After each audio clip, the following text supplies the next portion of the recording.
Comedians should really stay out of geopolitical issues. And John Oliver has proved this once again, joining the misinformation train on the story in Gaza and in Israel. One of his key scriptwriters, Jonathan Apple, has a personal Twitter feed replete with anti-Israel radical sentiment, and it comes through in the videos. Let's take a look. One side has suffered over 10 times the casualties, something which speaks to both the severe power imbalance at play here. Since when do casualties measure the justification of a conflict? If you want to use this ludicrous barometer rather than history or morality, then let's look at the casualties themselves. The vast majority have been terrorists that Israel targeted. Yes, there have been civilians, but that is because the terrorists in Gaza have hid behind civilians to kill civilians, and therefore the responsibility lies with those terrorists. Come on, John, point the finger where it's due. If you are not fluent in Middle East history, I know this can seem overwhelming. The latest chapter in a long story you haven't read. So I'm not going to try and recap the history here, or indeed propose a solution. So you don't have the facts, but you want to weigh in anyway? This is one of the most complex issues. And it's not just irresponsible, but dangerous what you are doing. So go ahead, simplify something you have no knowledge about. The planned expulsion of Palestinians who've lived in the Sheikh Jarrah neighbourhood for generations. It's currently tied up in the Israeli court system, with the foreign ministry calling it a real estate dispute. This is a primarily Arab neighborhood, and it's going to stay that way. We're talking about 4 homes where there's deeds from Jewish ownership since 1875. In 1982, there was acknowledgement of that Jewish ownership from some of these tenants. The courts have proved it through a drawn-out process of over a decade. If people were living in your home and the courts said that they needed to leave because they were illegally not paying rent, how long would you wait? Maybe bring us another one of your authoritative proofs. But it's worth knowing that the UN's Commissioner for Human Rights has said that these expulsions would violate Israel's obligations under international law. Could you have brought a more biased opinion? The UN Human Rights Council, since 2015 alone, have condemned Israel 110 times. That compares with 0 times that it's condemned Libya and Turkey and Pakistan and Zimbabwe and China. How is that fair? What is going on in this place? Why don't you bring us another view of someone that needs to read loaded terms from the right side of their screen and just throw out the facts? Eviction does not imply the hundreds and hundreds of heavily armed police and army and settlers colluding, blowing up your doors, throwing your children from your windows. Wait. Blowing up doors? Throwing children from windows?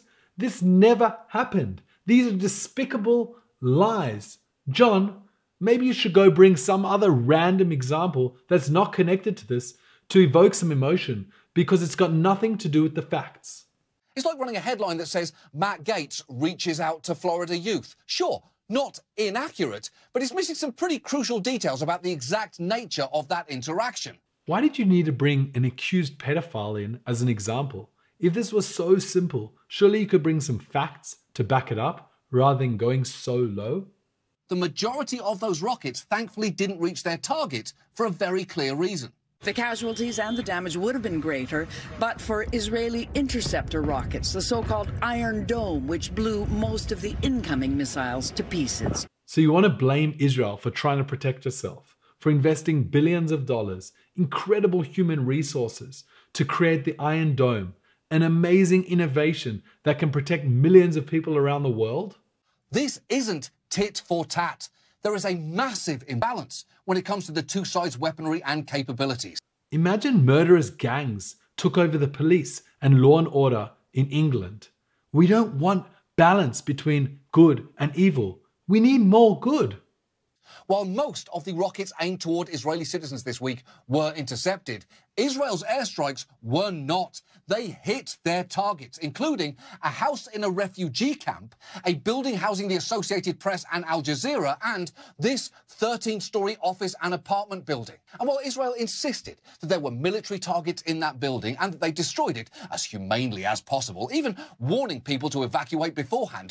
Yes, isn't that incredible? While Hamas and Islamic Jihad send rockets indiscriminately to kill as many people as they can, the IDF target very specific terror cells. The 3 examples you gave housed terrorism. And for the record, Destroying a civilian residence sure seems like a war crime, regardless of whether you send a courtesy heads-up text. Really?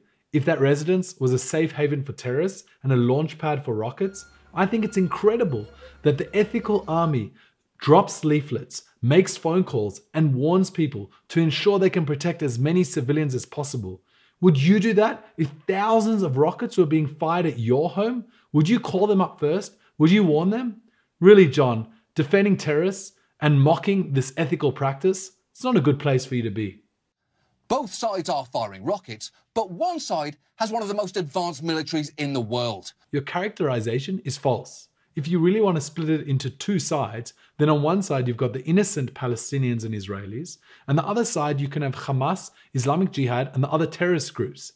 Secondly, why blame Israel for investing so much in defending and protecting life? Blame the terrorists in Gaza for diverting tens of billions of dollars that was given to them for humanitarian aid and turning it to kill people. They could have vaccinated so many Gazans against COVID and other illnesses. They could have really helped the society, built schools, built hospitals, and empowered the next generation. Both sides are suffering heartbreaking casualties, but one side is suffering them exponentially.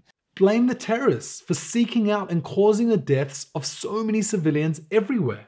And look, if you believe Israel's actions are warranted and proportionate this week, you're welcome to try and make that argument. I think I have, but I'm open to other suggestions. You tell me, John, May 10th, 2021, in the evening, no rockets have been fired, and suddenly from Hamas, Islamic Jihad, and other terrorist groups, rockets are fired into Israel. Thousands continue over the following week. How would you react? Does Israel not have a right to defend itself? Should they just let civilians die? Should they let terrorists get away with this? And look, it is true that militants from Palestinian groups like Hamas fired over 1,000 rockets towards Israel this week, and that is reprehensible. Just stop there. No buts. No equivocations. That is reprehensible, as you said. The only way we're going to be able to create peace isn't through your monologues. It's going to be through ending the radical terrorism in Gaza, through educating and empowering people to value life rather than cherishing death, to help them find partners for peace, and to really look towards the next generation.